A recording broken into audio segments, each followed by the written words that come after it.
Welcome to ABKS. My name is Vinay. I am ex assistant commandant BSF. 15 दिन बचे हैं।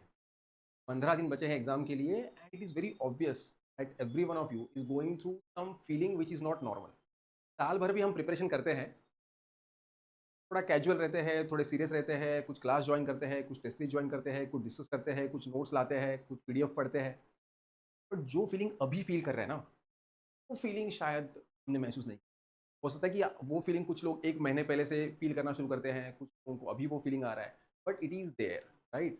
तो दिस फीलिंग एक्चुअली अगर हम उसको थोड़ा-सा ये करें तो थोड़ा-सा डर, थोड़ा-सा प्रेशर, इसको हम स्ट्रेस एंड एंग्जायटी बोलते हैं। अब वैसे देखा जाए तो you can watch lots of tremendous videos regarding how to relieve stress and stuff like that and meditation and all this thing. तो वो चीज़ तो आप करो ही, मतलब अच्छी बात है। अपने आप को समय देना, थोड़ा ब्रीथिंग करना, it always helps. Silent music को सुनना। लेकिन मैं आज यहाँ जो आया हूँ, वो चाह रहा हूँ कि कभी-कभी ऐसा होता है ना, कौन-सी वो चीज़ है जिसकी वज़ह से वो डर खड़ा हो रहा है, या फिर ऐसे लग रहा है कि अरे यार, मैं प्रेशर फ़ील कर रहा हूँ और मेरा फ़ोकस जो है, मतलब दूसरा नुकसान तो ये भी है ना कि पढ़ाई से भी फ़ोकस हटता है। मतलब अच्छा फ़ील तो नहीं करते, प्लस पढ़ाई जो है इस पीरियड में जो कि रिवीजन का फ़ेज़ है, जो अब तक पढ़ा है उसको अच्छे से करना है, वो भी कॉम्प्रोमाइज़ होता है ना? So it compromise the quality study that you are doing, you are invest your time. So let's talk about कि what are the major 2 issues actually bother you all the time, specially during this period. And the first one is syllabus. तो एक जो डर होता है, या हमेशा अपने आप को एक फीलिंग होती है कि मेरा सिलेबस कंप्लीट नहीं है, ऐसा हमेशा लगता है। जो बंदा फर्स्ट अटेम्प्ट दे रहा है उसको तो लगता ही है, लेकिन जो बंदा थर्ड या फोर्थ अटेम्प्ट दे रहा है उसको भी लगता है।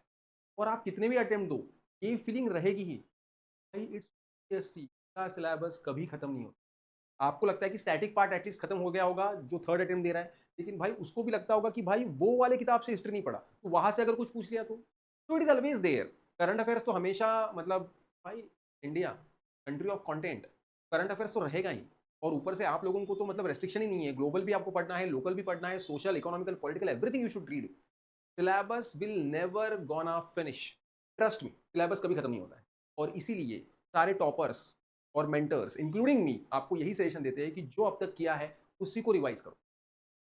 That is important. लेकिन देखो, रिवीजन का भी तरीका है। सिर्फ किताब लेके पन्ने पलटोगे तो वो प्रेशर खड़ा होगा, क्योंकि आप पढ़ रहे हो, फिर आपको याद नहीं आ रहा है, या फिर आपको लग रहा है कि यार मैं पढ़ रहा हूँ तभी याद आ रहा है, या बहुत दिनों के बाद देखा ये तो मैं भूल गया था। तो उससे अच्छा ये है कि टेस्ट सॉल्व करो, मॉक टेस्ट अटेम्प्ट करो, टेस्ट सीरीज लगाओ। That is very important. आप बोलोगे सर 15 दिन रह गए तो क्या हुआ? एबीकेएस के अभी भी 3 टेस्ट बाकी है, फुल लेंथ पेपर 1 पेपर 2 के लगाओ, मॉक सॉल्व करो। बहुत सारी चीजें हैं, लेकिन पुराने क्वेश्चन पेपर्स जो है वो सॉल्व करो। एक 2200 क्वेश्चन का एक क्वेश्चन पेपर का सेट है, जो एबीकेएस में जो उसका किताब मिलता है, वो सॉल्व करने से क्या होता है, आदमी एंगेज रहता है। खैर वो आपको एंड में बताऊंगा। लेकिन बोलने का मतलब ये है कि रिवीजन का भी तरीका इंपॉर्टेंट है। तो मैं ये बता रहा था कि सिलेबस जो है वो कभी पूरा नहीं होता। अब कौन-सा चीज़ है जिसका डर है दिमाग में, कौन-सी चीज़ है? वो है, पहला तो ये कि मुझे याद आएगा क्या? जो मैंने किया है, कि बहुत बार आप बोलोगे सर टेस्ट सॉल्व कर दिए लेकिन उसमें भी मार्क्स नहीं आते। नेगेटिव जा रहा हूँ, नेगेटिव जा रहा हूँ तो फिर और खराब लग रहा है, उससे अच्छा लग रहा है टेस्ट अटेम्प्ट ही ना करूँ, जो है वो देखा जाएगा। लेकिन ये सच्चाई नहीं है। और नेगेटिव जा रहा है तो ठीक है, क्या गलत हो गया देख लो, वो भी आपके लिए एक लर्निंग ही है। ठीक है? तो एग्ज़ाम में नहीं आएगा।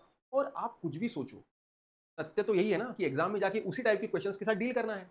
और वो अटेम्प्ट करने के बाद बिल्कुल पता नहीं होगा कि सही है या गलत है। मतलब ऐसा होगा ना कुछ तो क्वेश्चन ऐसा आएगा कि जहां आपको थोड़ा सा अपना लॉजिक इस्तेमाल करना पड़ेगा, और कहीं ना कहीं चांस रहेगा कि शायद वो भी गलत हो जाए, लेकिन फिर भी इंपॉर्टेंट क्या है, आपके अंदर का जो फाइटिंग स्पिरिट है वो लेके जाओ एग्जाम में। एग्जाम में दो की जगह एक ही पेन लेके गए ना तो चलेगा, मतलब ऐसा मत करो, एटलीस्ट दो पेन घड़ी लेके ही जाना है। लेकिन जो फाइटिंग स्पिरिट है कि बॉस ये एग्जाम है, ये मैं हूं, और I am going to deal with it, whatever I have read, understood, revised, solved, उसके बेसिस पे अब मैं हूं, ये एग्जाम का क्वेश्चन है and I am going to deal with that. So that fighter spirit is going to make the difference, right? जो gut feeling होती है कि भाई हाँ ठीक है। अरे ऐसे कितने सारे सवाल आएंगे। अभी सिविल सर्विस का पेपर जिन लोगों ने देखा होगा उन लोगों को लग रहा होगा कि भाई ऐसा अगर यूपीएससी करने वाले होगी तो क्या करेंगे। पेपर इतना लंबा निकाला कि पढ़ते पढ़ते समय निकल गया, इतने लोगों का अटेम्प्ट ही नहीं हुआ। तो मैं बोलता हूँ कि ऑफिसर वो होता है, आई एम नॉट सेइंग वैसे का वैसा पेपर आएगा, लेकिन किसी भी सिचुएशन के लिए जो रेडी है, सिचुएशन आ गई, सबके साथ वही हो रहा है ना, तो मैं भी फाइट करूंगा। चलो क्या है भाई तेरा, हाँ चल ठीक है, सही गलत थोड़ा नुकसान, लेकिन रिस्क तो लेना पड़ेगा। तो ये चीज दिमाग से निकाल दो। मुझे वो याद आएगा कि नहीं, याद आएगा। अपने आप को बताओ, मुझे जरूर याद आएगा। होता क्या है कि उसके रिलेटेड कुछ ना कुछ इन्फॉर्मेशन वहां दी है ना, तो आधा आंसर तो आपको वहां दिया है, ऑप्शन दिए हुए हैं, उसमें से एक चूज करना है। तो डेफिनेटली आपको याद आएगा, ना कुछ कनेक्ट होगा and you will be definitely able to answer that. तो रिकलेक्शन जो है, जो डर रहता है बना हुआ, तो उसको निकालने का सबसे बढ़िया एक ही तरीका है कि आप टेस्ट सॉल्व करो और अपने आप को ये बताओ कि मुझे ज़रूर याद आएगा, और नहीं भी याद आया तो भी मैं अपना दिमाग लगा के कुछ ना कुछ कर ही दूँगा वहाँ। ये जो बंदा अपने आप को बताता है ना, उसका जो स्ट्रेस है, उसका जो डर है वो कम होता है। और एक इश्यू होता है कि भाई कुछ आउट ऑफ सिलेबस आ गया तो, जो मैंने पढ़ा उससे बाहर का आया तो, ऐसा हर एक के साथ किसी ना किसी क्वेश्चन में होने वाला है कि कुछ ना कुछ रह गया, कुछ ना कुछ छूट गया। So you only have two options there. Either you use your logic and solve it, or what you have to do, you have to leave it. ये अज्यूम करके ही चलना है कि भाई 125 में से 20 क्वेश्चन तो ऐसे होंगे ही कि जो नहीं आएंगे। I am worried up, I am looking forward for those 100 and 105 questions and 110 questions, जो कि मैं उसी में ही अपना काम तमाम कर दूंगा।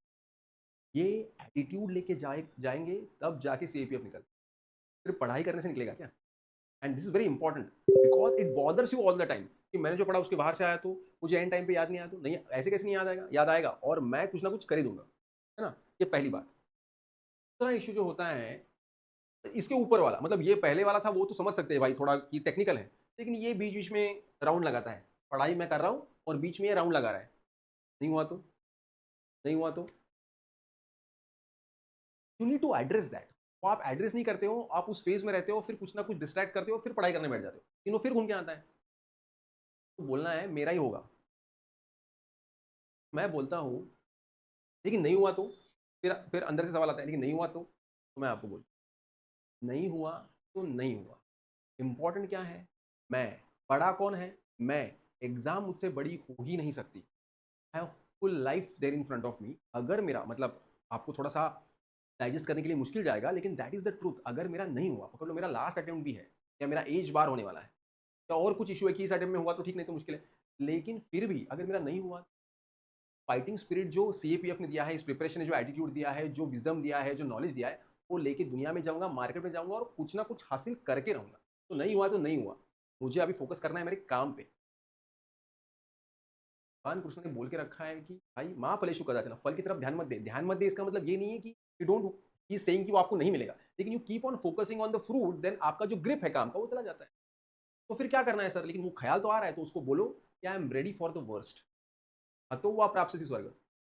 अर्जुन को भी उन्होंने यही बोला था, ज्यादा से ज्यादा क्या होगा? मर जाएगा, रीबर्थ लेके वापस आ जाना। ज्यादा से ज्यादा क्या होगा? नहीं होगा सिलेक्शन, नहीं होगा तो मैं कुछ ना कुछ देख लूंगा। मैं हटने वालों में से नहीं हूँ। I am a fighter. Border पे लड़ूंगा या जीवन में लड़ूंगा, कुछ ना कुछ तो कर लूंगा। You tell yourself that and make sure that you keep on your preparation, right? जो चीज करनी चाहिए, ये तो हो गए दो problems. I want you to be busy. अब आप बोलोगे सर ये क्या बता रहे हो, क्या हम बिजी नहीं है? Most of the people are busy in reading things and I really want to change that. मतलब मैं चाहता हूँ कि आपके दिन भर का जो शेड्यूल है उसमें रीडिंग का पार्ट होना चाहिए, नहीं ऐसा नहीं है, लेकिन ये रीडिंग जो है वो भी आप थोड़ा बहुत रिवीजन के लिए पढ़ो। रिवीजन में भी आप टेस्ट सॉल्व करो, या किसी बंदे को बोलो कि भाई मुझे सवाल पूछ, क्वेश्चन एंड आंसर्स का सेशन करो अगर टाइम परमिट करता है। दूसरा क्या है, थोड़ी देर मैप्स देख लिया, थोड़ी देर पेपर टू का कुछ ऐसे या आर्गुमेंट लिख लिया। टेस्ट तो मैंने बोल दिया, उसके बाद फिर मैथ सॉल्व कर लिया, ग्रामर सॉल्व कर लिया, है ना? ये अलग अलग एक्टिविटीज करते रहते हैं तो बिजी रहते हैं, बिजी रहते हैं, ऑक्युपाइड रहते हैं, तो ये जो थॉट्स आते हैं ना, तो always try to engage yourself in such act where there is a challenge which you are dealing with. तो फिर वो स्ट्रेस और एंग्जाइटी वाला सवाल नहीं आता। पढ़ते रहते ना तो दीवार में, मतलब पढ़ते रहना मतलब वेलकमिंग ऑल दिस थिंग्स, लेकिन सामने सवाल है और मैं सोच रहा हूँ, तो दिमाग में उस वक्त वो सवाल ही है। मैप देख रहा हूँ, कुछ नया देख रहा हूँ, मैथ्स का प्रॉब्लम सॉल्व कर रहा हूँ, पेपर टू लिख रहा हूँ, तो you are busy, you are occupied. उस वक्त उसका टेंशन होगा, लेकिन वो टेंशन अच्छा है, ये जो मेरा होगा या नहीं होगा इस टेंशन से। तो अपने आप को बिजी रखो, दैट विल डेफिनेटली है ना? And before I leave tell you very honestly and clear, जितने भी लेक्चर सुन लो स्ट्रेस और एंग्जाइटी पे, वो रहेगा ही, natural and universal, happens with everybody. Trust me, ये जो फीलिंग है, जो फील कर रहे हो, इसका मतलब after long long time, graduation में हम लोगों को पता है हम कितने सीरियस थे, after long long time you are concern and serious, positive about something, that's good. ये जो स्ट्रेस होता है यही आपको पुश करता है, आपके लिमिट्स को पुश करता है। Sometimes it is good, don't just run away from this stress. हाँ बस ये है, take care of your health. जैसे कि मैंने स्टार्टिंग में बोला कि ब्रीदिंग एक्सरसाइज कर सकता है कोई, अच्छा म्यूजिक सुन सकते हो, है ना? Make sure that you relax, give time to yourself, है ना? कभी कभी आंखें बंद करके सिर्फ ये इमेजिन करना मैं कहाँ जाने वाला हूँ, मेरा ट्रेनिंग कहाँ होगा, मैं उस रूम में रहूँगा, वहाँ दोस्तों से बात करूँगा, फिर मेरा ड्रिल होगा, फिर वेपन प्रैक्टिस होगा। Try to imagine and positive vibes खड़ी करो और फिर 5-10 मिनट के बाद पढ़ाई करने बैठ जाओ। तो ये आपको अपने लेवल पे करना पड़ेगा। इसके लिए कुछ क्लास नहीं लगा सकता आदमी। You have to do this at your own level. But in all this scenario make sure that you take care of your health too. Monsoon आ गया है, सीजन चेंज हो गया है, वेदर में चेंजेस है, तो बॉडी में भी चेंज होते हैं। Make sure that you eat light but enough nutritious food, है ना?